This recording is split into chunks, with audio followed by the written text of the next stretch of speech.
আপনারা ইতিপূর্বে শুনেছেন যে ৩০ কোটি টাকা আমরা ত্রাণ কার্যক্রমে খরচ করেছি। বাকি যে টাকা আমাদের কাছে আছে সেই টাকার মধ্য থেকে আমরা ৭১,২৫,০০,০০০ টাকা ইনশা আল্লাহ তাআলা আমরা পুনর্বাসনে ব্যয় করতে যাচ্ছি। আমাদের কাছে পুনর্বাসনের জন্য আবেদন এসেছে ৪২,০০০ আবেদন। ৪২,০০০ লোক থেকে যাচাই বাছাই করে আমরা ১০,০০০ মানুষকে পুনর্বাসন করবার সিদ্ধান্ত গ্রহণ করেছি। ১০,০০০ মানুষের মধ্যে ১৫০০ মানুষের ঘর সম্পূর্ণভাবে ধ্বংসপ্রাপ্ত হয়ে গেছে। সেই ঘরগুলোকে আসন্না ফাউন্ডেশন পুনর্বাসন কার্যক্রমের আওতায় কমপ্লিট ঘর তৈরি করে দেওয়ার সিদ্ধান্ত গ্রহণ করেছে। ৪০ কোটি টাকা আমাদের বাজেট হলো ১৫০০ ঘর নির্মাণের জন্য। ১০০ মানুষকে আমরা অটোরিকশা দিচ্ছি। এর মধ্যে আজ ফেনীর মিজান ময়দানে আমরা ৪০ জন দুস্থ, অভাবী, প্রতিবন্ধী রিক্সা চালক, টমটম চালক যারা ক্ষতিগ্রস্ত হয়েছেন বন্যায়, তাদের রিক্সা ধ্বংসপ্রাপ্ত হয়েছে, ভাড়ায় চালাতেন, এখন আর চালানোর সুযোগ নেই, তাদেরকে আমরা ইনশাআল্লাহ তাআলা ১০০ অটোরিকশা দেওয়ার আওতায় আনছি। ১০,০০০ যে উপকারভোগী যাদেরকে আমরা পুনর্বাসনের আওতায় আনবো ইনশাআল্লাহ বিদিনিল্লাহ, শুধুমাত্র ফেনী, লক্ষ্মীপুর, কুমিল্লা, নোয়াখালী নয়, বরং উত্তর এবং উত্তর পূর্বাঞ্চলে যে বন্যা হয়েছে সেই অঞ্চলের দুর্গত মানুষদেরকে এর আওতায় আমরা আনবো ইনশাআল্লাহ তাআলা। এরপর ৮,৪০০ পরিবার যারা কৃষক ছিলেন, তাদের কৃষিকাজে ক্ষতিগ্রস্ত হয়েছেন, কারোর হয়তো ফসল ছিল খেতে, সেগুলো ধ্বংসপ্রাপ্ত হয়েছে। ছোট এবং ক্ষুদ্র ব্যবসায়ী ছোট্ট একটু পুঁজি নিয়ে কিছু করছিলেন, তিনি পুঁজিহারা হয়েছেন, এইরকম ব্যক্তি এবং সেই সাথে যাদের ঘর ক্ষতিগ্রস্ত হয়েছে কিন্তু আংশিক ক্ষতিগ্রস্ত হয়েছে, সেই রকম ৮,৪০০ মানুষকে আমরা ইনশাআল্লাহ নগদ অর্থ সহায়তা করব। আগামী এক সপ্তাহের মধ্যে ইনশাআল্লাহ তাআলা ১০ কোটি টাকা মোবাইল ব্যাংকিং এর মাধ্যমে উপকারভোগীদের কাছে চলে যাবে। বলো, তোমার ফেনীর অভিজ্ঞতা সম্পর্কে বলো দুই একটা কথা। রাত ১২টার সময় আমরা জানতাম না আমরা কোথায় থাকবো এবং কোথায় খাবো। আল্লাহ, প্রতিটা হোটেলগুলো এমন ছিল যে ২ কিলোমিটার পরে একটা হোটেল আছে এবং ওই ২ কিলোমিটার যেতে হলে বুক পানি বা গলা পানি এটা পার করে যেতে হবে। এমন হয়েছে ভাত ২ দিন পর ৩ দিন পরে খাওয়া হয়েছে। এটার উপযোগিতা যাচাই বাছাই করে ভালো করে পরখ করে তারপরে ইনশাআল্লাহ বিদিনিল্লাহ আমরা চূড়ান্তভাবে টেন্ডারে যাব। একটি কথা আপনাদেরকে বলে রাখি, ঘরটি চুন লাগাইলে এবং রং দিলে অনেক সুন্দর দেখা যেত, কিন্তু এটা কাঁচা ওয়ালটা, এখনো পর্যন্ত রং দেওয়ার উপযোগী হয় নাই। পুনর্বাসন কাজে এত ধীর গতি অনেকে মনে করতে পারে, তো দেরি কেন? আসন্না ফাউন্ডেশন চাইলে হেলিকপ্টার থেকে টাকা বিতরণ করে চলে যেতে পারে। খুব দ্রুত আমরা যদি ক্লোজ করে ফেলতে পারি, আমরা আরেকটা কাজ করতে পারি, আমাদের জন্য অনেক সহজ হয়। আমরা ধারণা করছি যে আমাদের এখানে ৮ মাস থেকে ১ বছর সময় লেগে যেতে পারে কমপ্লিট করতে পুরো প্রজেক্টকে। দেলোয়ার ভাই ভালো আছেন? মাশাআল্লাহ। আপনি ওই যে ভাঙা ঘরে ছিলেন, সেটা বন্যায় ক্ষতিগ্রস্ত হয়েছে, ওই ঘর ধ্বংসপ্রাপ্ত হয়ে গেছে আমরা দেখলাম, তো ওখান থেকে আল্লাহ তাআলা এখন একটা সুন্দর ঘরের ব্যবস্থা আপনাকে করে দিয়েছে, আপনি খুশি? সলিমা বেগম নামক একজন ভদ্র মহিলা আছেন যিনি একটা ভাঙা ঘরে থাকতেন এবং বন্যায় সেটিকে ধ্বংস করে দিয়েছে। সেই ঘরটিকে পুনর্নির্মাণ করে আমরা আজ সেটি হস্তান্তর করবার জন্য বা দেখবার জন্য আমরা এসেছি। আপনাদের সামনে আজকে আমরা কিছু বিষয়, গুরুত্বপূর্ণ কিছু তথ্য শেয়ার করতে চাই। আজকের এই লাইভটি নানা কারণে খুবই গুরুত্বপূর্ণ। প্রথমত, আমরা আপনাদেরকে আমাদের পরিকল্পনার কথা জানাবো যে আসন্না ফাউন্ডেশনের বন্যা ত্রাণ এবং পুনর্বাসনের যে মেগা প্রজেক্ট আমরা ঘোষণা করেছিলাম, সেই মেগা প্রজেক্টের সবচেয়ে বড় বাজেটটা আমরা খরচ করতে যাচ্ছি পুনর্বাসনে। আপনারা ইতিপূর্বে শুনেছেন যে ৩০ কোটি টাকা আমরা ত্রাণ কার্যক্রমে খরচ করেছি। বাকি যে টাকা আমাদের কাছে আছে সেই টাকার মধ্য থেকে আমরা ৭১,২৫,০০,০০০ টাকা ইনশা আল্লাহ তাআলা আমরা পুনর্বাসনে ব্যয় করতে যাচ্ছি। এই ৭১,২৫,০০,০০০ টাকা কিভাবে ব্যয় করব সে বিষয়ে আজকে আপনাদের কাছে আমি বিশদ বিবরণ দিতে চাই। তার আগে বলে রাখতে চাই যে আপনারা জানেন আসন্না ফাউন্ডেশন খুবই সিস্টেমিক্যাল ওয়েতে কাজ করার চেষ্টা করে। তারই ধারাবাহিকতায় আমরা অনলাইনে আবেদন নিয়েছি পুনর্বাসনের জন্য। যারা নিজেরা আবেদন করতে পারেন না, এলাকা এলাকা আমাদের সহযোগীরা, আমাদের যে সমস্ত স্বেচ্ছাসেবকরা আছেন তারা সহযোগিতা করেছেন এবং এলাকাবাসী তারা বিভিন্ন দোকানে, মোবাইল ব্যাংকিং এর দোকান, তারপরে অনলাইন লেনদেনের দোকান, কম্পিউটারের দোকান, এই সমস্ত দোকানগুলোতে সাধারণ মানুষকে অনলাইনে আবেদন করে দেওয়া হয়েছে। আমাদের কাছে পুনর্বাসনের জন্য আবেদন এসেছে ৪২,০০০ আবেদন। ৪২,০০০ আবেদনের মধ্য থেকে আমরা প্রত্যেকটি আবেদনকে একটি একটি করে যাচাই বাছাই করার কাজ করছি। কেন এত দেরি হচ্ছে আমাদের পুনর্বাসন কার্যক্রম বাস্তবায়ন করতে, এবং আরো কয়েকটি প্রশ্নের উত্তর ইনশাআল্লাহ আমি আপনাদেরকে লাইভের শেষের দিকে এসে দেব। এ পর্যায়ে আপনাদেরকে জানিয়ে রাখি যে ৪২,০০০ যে আবেদন আমাদের কাছে এসেছে, এই ৪২,০০০ আবেদনের মধ্যে প্রত্যেকটা আবেদনে আমরা ফটো অ্যাটাচড করতে বলেছি। অর্থাৎ যেই উপকারভোগী তিনি আবেদন করছেন তার ঘর, তার কৃষিকাজ, তার যেটাই ক্ষতিগ্রস্ত হয়েছে সেটার বিবরণ লেখার পাশাপাশি তিনি এভিডেন্স হিসাবে ছবি দিবেন। তো সেখানে তিনি যে সমস্ত ছবি দিয়েছেন সেগুলো দেখার পর আমরা প্রাথমিকভাবে ঠিক করেছি যে আমরা কোনটাকে তদন্তের আওতায় আনবো আর কোনটা সেখান থেকে রিজেক্ট করে দেব। তো যেগুলোকে তদন্ত করার জন্য উপযোগী আমাদের কাছে মনে হয়েছে সেগুলোকে তদন্ত করবার জন্য আমাদের কয়েকশো টিম, স্বেচ্ছাসেবক টিম, ঢাকা থেকে বিভিন্ন শ্রেণী পেশার মানুষ, শিক্ষার্থী, ব্যবসায়ী, বিভিন্ন শ্রেণী পেশার মানুষ তারা এসেছেন দুর্গত এলাকাগুলোতে, ফেনীতে, কুমিল্লাতে, নোয়াখালীতে, লক্ষ্মীপুরে বিভিন্ন জায়গায় তারা গিয়েছেন এবং একটি একটি করে আবেদন ধরে ধরে সরেজমিনে তাদের তথ্যপত্রের সাথে বাস্তবতার মিল তারা চেক করেছেন, এরপরে তারা সুপারিশ করেছেন। তারপর তৃতীয় ধাপে এসে কোনোটিকে আমরা ওভার ফোনে বা ভিডিও কলে কখনো কখনো আমরা যাচাই করেছি। এরপর চূড়ান্তভাবে আমরা সিদ্ধান্ত নিয়েছি যে এই প্রজেক্টটা আমরা করব, অর্থাৎ এই উপকারভোগীকে আমরা তাদের সাথে কাজ করব। তো এইভাবে 42,000 লোক থেকে যাচাই বাছাই করে আমরা 10,000 মানুষকে পুনর্বাসন করবার সিদ্ধান্ত গ্রহণ করেছি। 10,000 মানুষের মধ্যে 1500 মানুষের ঘর সম্পূর্ণভাবে ধ্বংসপ্রাপ্ত হয়ে গেছে। সেই ঘরগুলোকে আসন্না ফাউন্ডেশন পুনর্বাসন কার্যক্রমের আওতায় কমপ্লিট ঘর তৈরি করে দেওয়ার সিদ্ধান্ত গ্রহণ করেছে। যে ঘরটি আমরা দেখতে পাচ্ছি এটা একটা স্যাম্পল ঘর, এটা একটা নমুনা, জাস্ট এটাকে আমরা পরীক্ষামূলকভাবে তৈরি করেছি। এবং আরো একটি ঘর আমরা তৈরি করেছি একজন বিধবা ভদ্র মহিলা আনোয়ারা তার। তো আজকে যে ঘরটা আমরা তৈরি করেছি এটি একজন ভদ্র মহিলা, তার স্বামী অত্যন্ত হতদরিদ্র মানুষ, তাদের জন্য তৈরি করা হয়েছে। তারা আগে যে ঘরটিতে ছিলেন, আমার ডানে একটু যদি জুম করে ক্যামেরাম্যান দেখান, এই ঘরটি ছিল তাদের শেয়ারে। মূলত এই ভদ্র মহিলা দুই বোনই বিবাহিতা, তাদের দোনো ভাইরা এটার মাঝে পার্টিশন দিয়ে ভাগ করে থাকতেন। আপনারা দেখতে পাচ্ছেন যে এটা ধ্বংসপ্রাপ্ত হয়েছে এবং টিন এগুলো আর বসবাসের উপযোগিতা নেই। সেই সাথে তিনি ওখানে বসবাস করতেন যে এটা তার নিজের ঘরও না, আরেকজনের ঘরের অর্ধেকে তিনি বসবাস করতেন, এর মধ্যে সেটাও ধ্বংসপ্রাপ্ত হয়ে গেছে। তো পরবর্তীতে তার পক্ষ থেকে যখন আবেদন করা হয়েছে, আমাদের ফিল্ড ভিজিটররা এসে ভিজিট করে তারা এটাকে চূড়ান্ত করেছে যে হ্যাঁ এই প্রজেক্টে এই খাতে আমরা কাজ করবো এবং ওনাকে উপকারভোগীর তালিকা আমরা নেব। তারই ধারাবাহিকতা এই ঘরটা আমরা তৈরি করেছি। তো এরকম 1500 মানুষের ঘর আসন্না ফাউন্ডেশন তৈরি করবে ইনশাআল্লাহ বিদিনিল্লাহ। এই ঘরের ডিজাইনের মধ্যে কিছুটা পরিবর্তন আসতে পারে, কারণ এটি আমরা পরীক্ষামূলকভাবে করেছি। কেন পরীক্ষামূলকভাবে করেছি? কারণ আমরা জানি এই ঘর আমরা তৈরি করেছি, এর নানা ত্রুটি বিচ্যুতি বের হতে পারে। সেজন্য এখানে 15 দিন তাদেরকে বসবাস করবার জন্য আমরা সুযোগ দিচ্ছি। 15 দিন তারা বসবাস করার পর উপযোগিতা আমরা যাচাই করব। উপযোগিতা যাচাই করার পর আমরা ইনশাআল্লাহ বিদিনিল্লাহ চূড়ান্তভাবে টেন্ডার দেব এবং টেন্ডারের মাধ্যমে এই ঘরগুলো নির্মাণ করা হবে। টেন্ডারের পর গুণগত মান যেন ঠিক থাকে তার জন্য খুব শক্ত পলিসি আমরা ঠিক করেছি এবং তার জন্যই স্যাম্পল আমরা তৈরি করেছি। আমরা কোনটা কি কোয়ালিটির চাই, কোনটার কি মাপ চাই সেটি আমরা চূড়ান্ত করব এবং আমাদের তদারককারী টিম ইনশাআল্লাহ বিদিনিল্লাহ থাকবে। 10,000 যে উপকারভোগী যাদেরকে আমরা পুনর্বাসনের আওতায় আনবো ইনশাআল্লাহ বিদিনিল্লাহ, তাদের মধ্য থেকে 1500 ঘর কমপ্লিট আমরা করে দেবো। এর মধ্যে শুধুমাত্র ফেনী, লক্ষ্মীপুর, কুমিল্লা, নোয়াখালী নয়, বরং উত্তর এবং উত্তর পূর্বাঞ্চলে যে বন্যা হয়েছে সেই অঞ্চলের দুর্গত মানুষদেরকে এর আওতায় আমরা আনবো ইনশাআল্লাহ তাআলা। ইতিমধ্যে সে সমস্ত এলাকায় ব্যাপক ত্রাণ কার্যক্রম আসন্না ফাউন্ডেশন পরিচালনা করেছে, পুনর্বাসন কার্যক্রম যথারীতি আমরা পরিচালনা করব। এরপর 8400 পরিবার যারা কৃষক ছিলেন, তাদের কৃষি কাজে ক্ষতিগ্রস্ত হয়েছেন। কারোর একটা গরু ছিল, সেই গরুটা মারা গেছে, কারোর 2টা ছাগল ছিল, 10টা মুরগি ছিল, সেগুলো মারা গেছে, কারোর হয়তো ফসল ছিল খেতে, সেগুলো ধ্বংসপ্রাপ্ত হয়েছে। এরকম কৃষি কাজ করেন কৃষক, ক্ষতিগ্রস্ত হয়েছেন। সেরকম কৃষক, ছোট এবং ক্ষুদ্র ব্যবসায়ী, ছোট্ট একটু পুঁজি নিয়ে কিছু করছিলেন, তিনি পুঁজিহারা হয়েছেন, এইরকম ব্যক্তি এবং সেই সাথে যাদের ঘর ক্ষতিগ্রস্ত হয়েছে কিন্তু আংশিক ক্ষতিগ্রস্ত হয়েছে, সেই রকম 8400 মানুষকে আমরা ইনশাআল্লাহ নগদ অর্থ সহায়তা করব। যাদের ঘর রিপেয়ার করতে হবে তাদের রিপেয়ারিং এর জন্য আমরা ধাপে ধাপে টাকা দিব। আর যারা কৃষক ক্ষতিগ্রস্ত হয়েছেন তাদের কৃষি কাজে যে ক্ষতি হয়েছে এটা পোষানোর জন্য টাকা দিব। আর যারা ক্ষুদ্র পুঁজি ছিলেন, তাদের পুঁজিহারা হয়েছেন, তাদেরকে আমরা পুঁজি দিব ইনশাআল্লাহ বিদিনিল্লাহ। এবং এই খাতে আগামী এক সপ্তাহের মধ্যে ইনশাআল্লাহ তাআলা 10 কোটি টাকা মোবাইল ব্যাংকিং এর মাধ্যমে উপকারভোগীদের কাছে চলে যাবে, আল্লাহ চাহেন তো। এই 10 কোটি টাকার সবগুলো টাকাই মোবাইল ব্যাংকিং এর মাধ্যমে যাবে। তার দুটি বিশেষ সুবিধা রয়েছে। সহজে মানুষ ক্যাশ আউট করতে পারবে। সংশ্লিষ্ট মোবাইল ফোন কোম্পানির বা ব্যাংকিং প্রতিষ্ঠানের সাথে আমাদের চুক্তি হয়েছে যে সর্বনিম্ন রেটে ক্যাশ আউট করার সুবিধা তারা দিবেন। এবং ইনশাআল্লাহ বিদিনিল্লাহ এগুলো যেহেতু অনলাইনে পাঠানো হবে, অতএব এগুলো সমস্ত ডাটা আমাদের কাছে এভিডেন্স হিসাবে সংরক্ষিত থাকবে ইনশাআল্লাহ তাআলা। প্রিয় দর্শক, তাহলে 8400 আর 1500 9900 মানুষের হিসাব আপনাদেরকে আমরা দিলাম।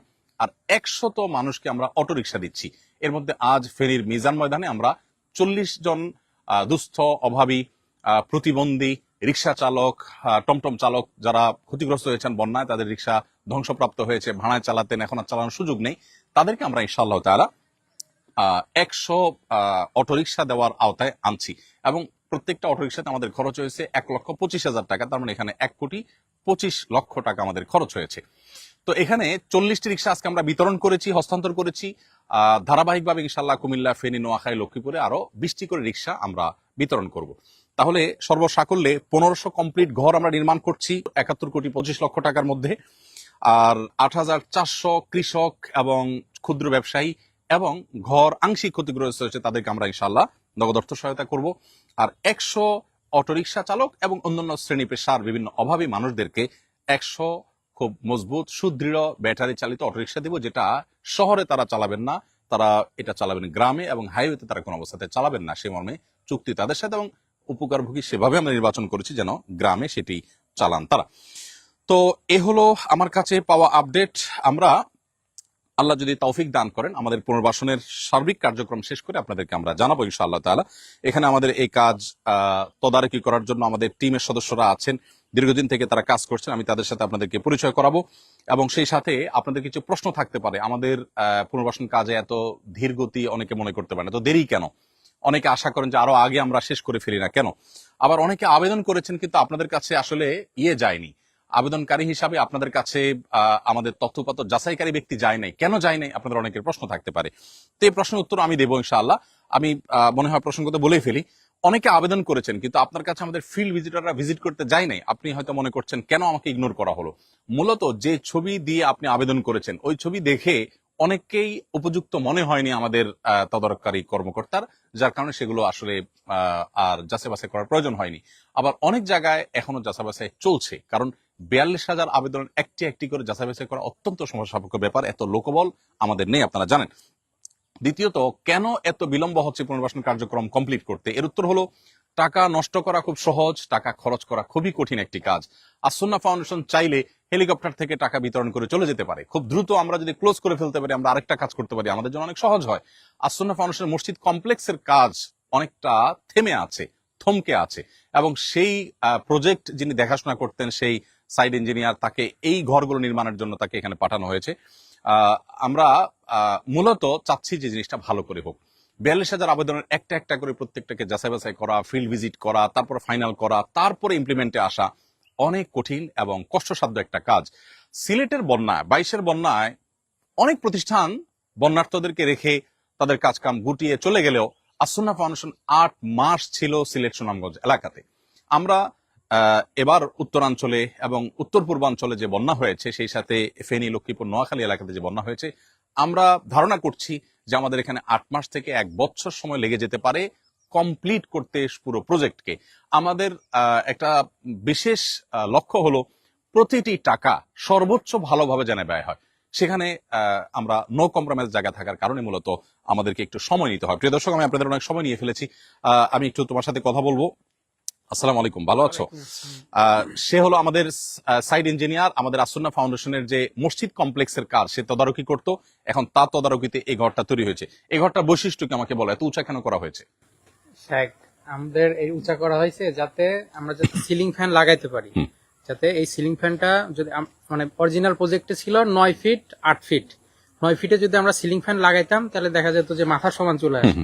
এই জন্য আমরা এই ঘরটা উঁচু করছি। আচ্ছা, টিনের নিচে তোমরা কি কোনো কিছু দিচ্ছ ঠান্ডা গরম যাতে কম লাগে? যে আমরা ইনসুলেশন 5 মিলি ইনসুলেশন পেপার দিচ্ছি, 5 মিলি ইনসুলেশন পেপার দেওয়া হচ্ছে যাতে করে গরমের তাপ একটু কম অনুভব হয়, হিটও, এবং ঠান্ডার সময় ঠান্ডা যাতে একটু কম অনুভব হয় সেজন্য।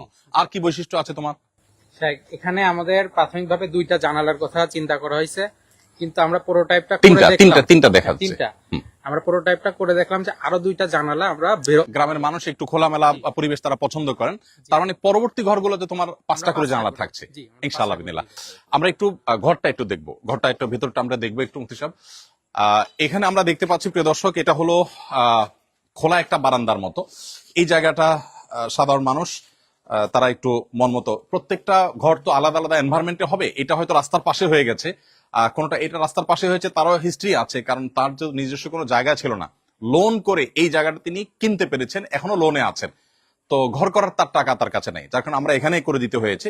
তো আশা করছি পর্দার জন্য উপযোগী পরিবেশ তিনি করে নেবেন, আমরা তাকে সেই পরামর্শ দিব ইনশাআল্লাহ। তো এটা খোলামেলা স্পেস থাকছে। আর একটু আসবা তোমরা ভিতরে, এখানে আমি জানি না আলো পাবো কিনা, এটা হলো ডাইনিং ড্রয়িং স্পেস। এখানে তাদের খাবার দাবারের ব্যবস্থাপনা থাকবে, মেহমান আসলে একটু বসার জন্য জায়গা দিতে পারবে।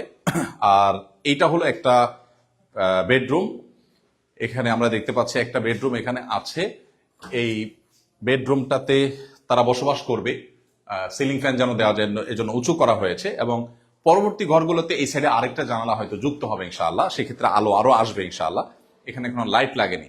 এটি একটি বেডরুম। এখানে আরেকটা বেডরুম আমরা দেখতে পাচ্ছি, এই বেডরুমটাও একই সাইজের আলহামদুলিল্লাহ। এখানে সুন্দর মতো একটা বড় চৌকি বা খাট আঁটবে, এবং কিছু জিনিসপত্র এই সাইডে রাখা যাবে, ছোটখাটো কোনো আলমারি টালমারিও রাখা যাবে ইনশাআল্লাহ বিদিনিল্লাহ। একটা ছোট এবং ক্ষুদ্র পরিবারের জন্য মোটামুটি যথেষ্ট হতে পারে এরকম করে মোটামুটি ঘরটা আমরা তৈরি করার চেষ্টা করেছি। ঘর তৈরি করার জন্য আমরা স্থানীয় কাউকে দায়িত্ব না দিয়ে আমাদের যে প্রজেক্টের লোক, অর্থাৎ আমাদের আসুন্নাহ ফাউন্ডেশনের স্বপ্নের যে মসজিদ কমপ্লেক্স আছে, সেই কমপ্লেক্সের যে সাইড ইঞ্জিনিয়ার, তাকে দায়িত্ব দেওয়া হয়েছে। সে অক্লান্ত পরিশ্রম করে এটাকে এ পর্যন্ত নিয়ে এসেছে ইনশাআল্লাহ বিদিনিল্লাহ। আমরা এইটাকে এখন তাদেরকে বসবাস করতে দিয়ে আমরা এটাকে পরীক্ষা নিরীক্ষা চালাবো, এটার উপযোগিতা যাচাই বাছাই করে ভালো করে পরখ করে তারপরে ইনশাআল্লাহ বিদিনিল্লাহ আমরা চূড়ান্তভাবে টেন্ডারে যাব। টেন্ডার যখন আমরা দেব তখন কিন্তু আল্লাহ যদি তৌফিক দান করে, যেমনটি বললাম যে গুণগত মান নিশ্চিত করবার জন্য সকল পলিসি আমরা চূড়ান্ত করেই তারপর টেন্ডার দেব ইনশাআল্লাহ বিদিনিল্লাহ। তাহলে পুনর্বাসন কার্যক্রমে ৭১,২৫,০০,০০০ টাকার যে বাজেট আমাদের আছে, সেটি আমি বলেছি আপনাদেরকে। ১,২৫,০০,০০০ টাকা আমাদের ১০০টি অটোরিকশায় ব্যয় হয়েছে, যেটা উদ্বোধন আজকে আমরা মিজান ময়দানে ৪০টা রিক্সা বিতরণের মাধ্যমে করলাম। আর ৪০ কোটি টাকা আমাদের বাজেট হলো এই ঘরগুলো নির্মাণের জন্য, ১৫০০ ঘর নির্মাণের জন্য। আনুমানিক এটা কম বেশি হতে পারে। আর ৩০ কোটি টাকা আমাদের বাজেট হলো, আল্লাহ যদি তৌফিক দান করেন, কৃষক যারা ক্ষতিগ্রস্ত হয়েছেন, ক্ষুদ্র ব্যবসায়ী যারা ক্ষতিগ্রস্ত হয়েছেন, ঘর যাদের আংশিক ক্ষতি হয়েছে, তাদেরকেও আমরা এক ধাপে টাকা দিব না, ধাপে ধাপে টাকা দিব। কারণ অভয় মানুষ একসাথে পেলে হয়তো ভেঙে ফেলবে, কিছু কাজ করবেন তারপরে তাকে আবার দ্বিতীয় ধাপে টাকা দেওয়া হবে। তো যেটি আমি বলছিলাম একটু আগে, যে ১০ কোটি টাকা ইনশাআল্লাহ আগামী ১ সপ্তাহের মধ্যে চলে যাবে আল্লাহ চাহেন তো, মোবাইল ব্যাংকিং এর মাধ্যমে, খরচ অনেক কম।